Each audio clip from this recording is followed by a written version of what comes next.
Now, 99% of golfers move their wrists completely wrong in the downswing, whereas the 1% golfers who have that perfect wrist movement, they're doing something completely different than what the amateur golfers are trying to do. So let's get right into it, and we're going to get that 1% wrist movement for nice, awesome compressed shots with great shaft lean and compression. Okay, so what are the 99% of golfers doing, and what are the 1% doing? So the 99% are trying their hardest to create good wrist angles here. They're really trying to get that shaft leaning forward. They're trying to get a little bit of bow of the left wrist coming into impact to create these nice, powerful compressed shots. But the 1%, not even remotely trying. So that is where the 1% of golfers are moving their body in a specific way, which we're going to talk about and have a good drill for, which naturally creates good shaft lean, good little bowing movement of the left wrist, to get that awesome, awesome compression without even trying. So it frees you up, it really makes golf a lot easier. So what we're gonna do, let's hit 3 shots with what the 99% do and 3 shots with what the 1% do, and we're gonna compare the shots and talk about it as we go. So let's get into it. So okay, let's hit the 3 shots, what the 99% do first. So we're gonna measure with hack motion so we can see what we are at impact to give us an idea of what the wrists have done through the downswing. Let's give this one a go. So really trying to create my wrist angles physically. Now we could see there, minus on hack motion means flexed or in that kind of nice shaft length position, and plus means extended and cupped. So I got it, absolutely nice. So we can see, where's the ball gone though? Ball has gone really far left. Okay, we can see club path was good, face angle, not so much. So again, I'm going to explain exactly why that is after these 2 balls. So again, another one, really trying to get my wrist angles. We're trying to hold them, hopefully hold the wrist angles off. Again, I think that was a complete misread from the TrackMan, because that was actually a really nice strike. So let me do that one again. So here we go. Let's get that one in there. There we go. Definitely there. Again, not the worst shot in the world, but a mile to left. So for reference here, I'm hitting 8 iron. 1 more, technically 4. That second one was absolutely a misread. So trying to hold that wrist angle. Oh, that wasn't a good strike. But where's the ball consistently gone here, guys? It's consistently gone to the left, hasn't it? So why that's the case is because as we're moving down the downswing, and even there, the numbers on hack motion were quite good. I was getting into the position we were talking about, getting the shaft lean, getting that little bit of bowing. But when I'm trying to physically create that motion, I'm being really active with my arms. So my sequencing in a downswing is not going to be very good. So if my arms, of course, that's what my wrists are attached to, are really trying hard to create this angle, they're being, as we said, a lot more active. So the body, to be able to accompany for that conscious effort, has to slow down. So that's where when we're moving through the golf ball, and let's say we're getting that club face, absolutely getting into that shaft length position, but at the same time, getting a little bit of flexion of the wrist, which would close the face off as we get in that flexion. If I don't have body rotation to counteract that, to get that ball straightened up back to the target, I'm going to hit the ball left pretty much every single time. So if we get active arms that are going past our sequence, our body rotation can't catch up because of that conscious effort, we're going to hit the ball left quite often. And we're only getting any distance there because they're hot pulls. So that's where we could get that distance, if not even a little bit more, but controllable if we forget what the wrists are even doing. So now what I'm going to do differently on these 3 shots, I'm going to explain first what I'm doing with my body. So what I'm going to be doing with my body for that 1% movement, I'm getting that sequencing spot on to start the downswing and throughout it. I'm getting the pressure drifting into the left side, but at the same time, I'm rotating and opening up my body. So like we see with all the best players in the world, as we can see here, they're drifting and they're turning at the same time. Now, when you do that and you've got good wrist angles at the top, so nice and flat or even maybe even slightly bowed, as you start moving down, your wrist angles will maintain on their own. So if we're shifting and turning, as you can see, I've got no pressure here of my wrist. They're all nice and loose, but as we're turning, you can see I'm getting into that nice spot at around an impact position. Anyway, so I'm not trying to manipulate anything. And because I'm going to be looser with my arms, and I'm generally going to be feeling a little bit more athletic as a result, not going to be tense. Tension robs you of speed. I'm going to be hitting the ball at a better distance straight away. So ultimately, I'm not going to try to get my wrist angles in a good spot. I might even be less in a, let's say, shaft length position than trying to force it. But you're going to see I'm going to hit some better shots. Oh, that was nice. So straight away, kind of like a little push draw there. Lovely. Where were we? Absolutely. So that's so interesting. So I was in a good spot, as we can see with the hack motion there. I was perfectly in range. So at impact, I was actually more here. I was more straight on, maybe a tiny bit, if anything. Now, why has the ball still gone to target then and gone pretty much the same distance but controllable? Because absolutely, we don't need that huge amount of shaft length coming into the downswing. We really don't. For most golfers, if they maintain their angle, if not have a tiny bit of shaft lean, that's absolutely great. I mean, even there, we're +2. So we're technically a tiny bit extended. That would be flat if looked at it, if anything. But the shot has gone brilliant. To be able to hit the ball really good and straight with a ton of shaft lean, you need so much club head speed to be able to make that work, to be able to get that ball to go a decent distance into target. Like a Dustin Johnson, for example. Amateur golfers can't create that. So that's why, even being like there, +2 is not bad. So let's go another one here. Oh, that was nice.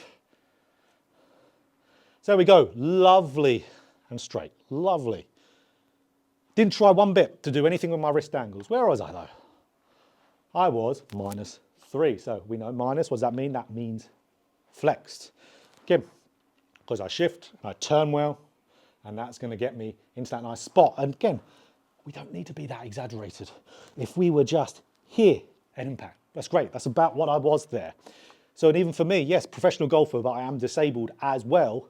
So I can't create tons of speed. So what I generally do is absolutely what most golfers out there should do as well. So let's do one more. So really just leaving those wrists alone, just getting that good body movement. Oh, maybe leak that one a bit. No, dead straight back to the target. Wow. So now that was a good amount of wrist movement. Again, I didn't try to do that. I was -10. I really actually felt there my body really get open to the target as I was coming into impact, which gave me that little push draw down there. But all we can see there. At the top of the swing, we were pretty flat with the left wrist, and then at impact, we were -10. Didn't try to do it at all. My body just turned better on that shot. So let's get to a drill exactly how to do this. So guys, here is our drill. Now what this drill is, this is a drill that is in the Hack Motion database here. This is called the motorcycle drill. Really, really cool drill.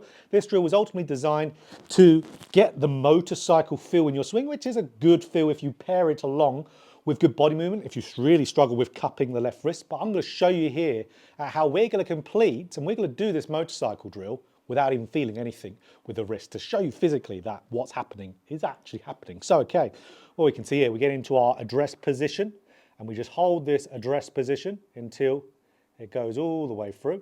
And then what we do, so I'm going to do this hitting golf ball. So get up to the top of the swing and pause. There we go. And now just move that body, shift and turn. And there we go. So held that for quite a long time.